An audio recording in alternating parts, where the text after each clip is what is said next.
Last 2 weeks market పాజిటివ్‌గా ఉంది అని అనుకునే లోపలే అగ్రెసివ్ సెల్లింగ్‌తో షాక్ ఇచ్చారు. అసలు దీనికి కారణం ఏంటో తెలుసా? యూఎస్ ప్రెసిడెంట్ సైన్ చేసిన 500% tariff sanction bill. Russian oil కొనబోయే వాళ్ళ మీద ఘోరమైన రెస్ట్రిక్షన్స్ క్రియేట్ అవుతున్నాయి. లాస్ట్ వీక్ మనం వీడియోలో మాట్లాడుకున్న 5 పాయింట్ చెక్ లిస్ట్ లో ఫస్ట్ పాయింట్ అయిన అన్సర్టనిటీ. ఇప్పుడు దానికి ఇవ్వాల్సిన పాయింట్ కూడా పోయింది. అన్సర్టనిటీస్ మళ్ళీ క్రియేట్ అవుతున్నాయి. అంటే మరి అర్థం బుల్లానికి స్టాప్ పడినట్టేనా?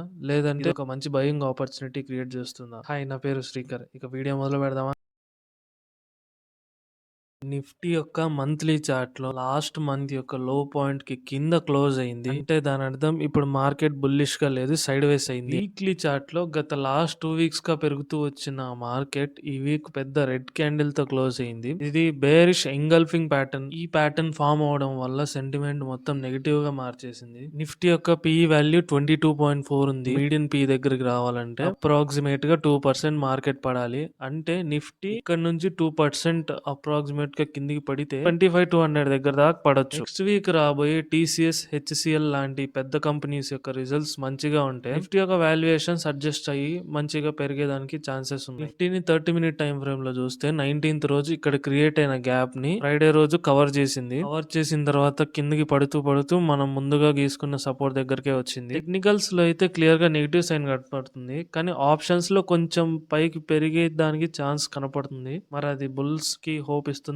లేదా చూసేద్దాం. లాస్ట్ వీక్ వరకు బుల్స్ స్ట్రాంగ్ గా ఉండిన్నారు, కానీ ఇప్పుడు అది రివర్స్ అయింది. ఆప్షన్స్ యొక్క డేటాని చూస్తే ఎక్కువగా బేరిష్ స్ట్రెంత్ ఉంది, బుల్లిష్ సైడ్ స్ట్రెంత్ చాలా తక్కువగా ఉంది. ఏటీఎం దగ్గర కూడా పెద్దగా స్ట్రెంత్ లేదు. 26,000 దగ్గర బేరిష్ స్ట్రెంత్ ఎక్కువగా ఉంది. ఇప్పుడు నిఫ్టీ చార్ట్ ని వీక్లీ టైం ఫ్రేమ్ లో చూస్తే ఇక్కడ క్లియర్ గా ఎం ప్యాటర్న్ క్రియేట్ అయింది. ఎం ప్యాటర్న్ ని ఎలా ట్రేడ్ చేయాలి అనే దాని గురించి నేను ఆల్రెడీ వీడియో చేశాను. ఆ స్ట్రాటజీ ప్రకారం ఒక రీటెస్ట్ వచ్చినప్పుడు ఎంట్రీ తీసుకుంటాం. ఈ ఎం ప్యాటర్న్ యొక్క రీటెస్ట్ లెవెల్ ఆల్మోస్ట్ 26,000 దగ్గరే, అంటే 25,970 ఈ పాయింట్ దగ్గర ఉంది. కాబట్టి ఇక్కడికి రీటెస్ట్ అయ్యి కింద పడుతుంది అని చాలా మంది ఎక్స్పెక్ట్ చేస్తున్నట్లున్నారు. అందుకే కాల్ సెల్లింగ్ కూడా 26,000 దగ్గర ఎక్కువ ఉంది ఏటీఎం దగ్గర కంటే. ఆప్షన్ చేంజ్ చూస్తే క్లియర్ గా బేర్స్ యొక్క కంట్రోల్ కనిపిస్తుంది. సర్ప్రైజింగ్ గా ఫ్యూచర్స్ మార్కెట్ లో ఎఫ్ఐఎస్ యొక్క పొజిషన్స్ షార్ట్ సైడ్ చాలా పెరిగాయి. నేను ఈ వీక్లీ అనాలిసిస్ వీడియోస్ మొదలు పెట్టినప్పటి నుంచి ఇంత ఎక్కువ షార్ట్ సెల్లింగ్ చూడలేదు. లాస్ట్ వీక్ యొక్క డేటాలో షార్ట్స్ 1,50,000 దగ్గర ఉన్నాయి.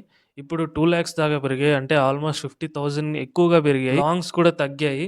ఓవరాల్ గా షార్ట్ పొజిషన్ 92.5% దగ్గరకు వచ్చాయి. ఇంతలా షార్ట్స్ పెరగడం అనేది క్లియర్ గా నెగిటివ్ సైడ్. మార్కెట్ లో ఇంతలా షార్ట్స్ పెరిగినప్పుడు షార్ట్ కవరింగ్ కూడా జరిగే ఛాన్స్ ఉంది. అలా షార్ట్ కవరింగ్ జరిగిందంటే మళ్ళీ కొంచెం మార్కెట్ పైకి వెళ్తుంది. ఇది మళ్ళీ ఎం ప్యాటర్న్ ని ఇండికేట్ చేస్తుంది. చూద్దాం నిజంగా ఎం ప్యాటర్న్ ఫామ్ అవుతుందో లేదంటే నార్మల్ గానే పడుతుందో. సరే, ఇంకా క్యాష్ మార్కెట్ లో ఎఫ్ఐఎస్ ఏం చేశారో చూసేద్దాం. క్యాష్ మార్కెట్ లో ఇంకా కొత్తగా ఏం లేదు, ఎప్పట్లానే సెల్లింగ్ చేస్తూనే ఉన్నారు. మండే ఇంకా ట్యూస్డే రోజు జరిగిన ఈ చిన్న సెల్లింగ్ నాకు కొంచెం హోప్ ని క్రియేట్ చేసింది. తర్వాత వీళ్ళు మళ్ళీ సెల్లింగ్ ని ఇంక్రీజ్ చేయడం చూసి మార్కెట్ లోకి ఇంకా రావాలనుకోవట్లేదు, ఎగ్జిట్ అవ్వాలనే చూస్తున్నారని అర్థమైంది. క్యాష్ ఫ్లో ఓవరాల్ గా నెగిటివ్ గా ఉన్నా గానీ ఇంకో 2 సెక్టార్స్ లో మాత్రం మనీ ఫ్లో అవుతూనే ఉంది.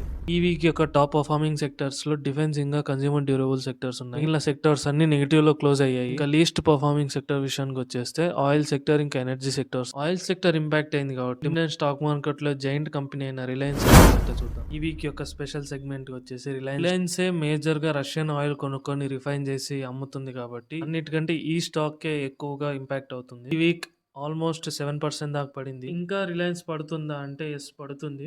అప్పుడు నిఫ్టీ కూడా పడేదానికి ఛాన్స్ ఉంది. సరే, ఇక్కడ నుంచి రిలయన్స్ ఎంత పడేదానికి ఛాన్స్ ఉంది అంటే 5.5% పడేదానికి ఛాన్స్ ఉంది. ఒకవేళ రిలయన్స్ 5% పడితే నిఫ్టీ కూడా ఆల్మోస్ట్ 5% పడేదానికి ఛాన్స్ ఉంది. నిఫ్టీ యొక్క పిఈ 21.375 కి రివైజ్ అవుతుంది. ఈ రేషియో చార్ట్ ని రీసెంట్ టైమ్స్ లో చూస్తే ఆగస్ట్ లో, సెప్టెంబర్ ఎండింగ్, అక్టోబర్ స్టార్టింగ్ ఈ 3 టైమ్స్ 21.5 దగ్గరికి రాగానే కొంచెం బుల్లిష్ అవడానికి ప్రయత్నిస్తూ వచ్చింది. ఇన్ కేస్ మళ్ళీ 4th టైం 21.375 ఈ జోన్ దగ్గరకు వచ్చిందంటే కరెంట్ ప్రైస్ అప్పుడు 24,400 దగ్గరకు వచ్చే ఛాన్స్ ఉంది. 24,400 కానీ వచ్చిందంటే మిస్ అవ్వకండి, మంచి ఇన్వెస్ట్మెంట్ అయ్యి. మీకు అనాలిసిస్ నచ్చిందా? ఫీడ్బ్యాక్ ని కామెంట్ సెక్షన్ లో షేర్ చేయండి. రిలయన్స్ యొక్క స్టాక్ మీద మీ ఒపీనియన్ అట్ ప్రెసెంట్ ఏముందో చెప్పండి. Thank you so much.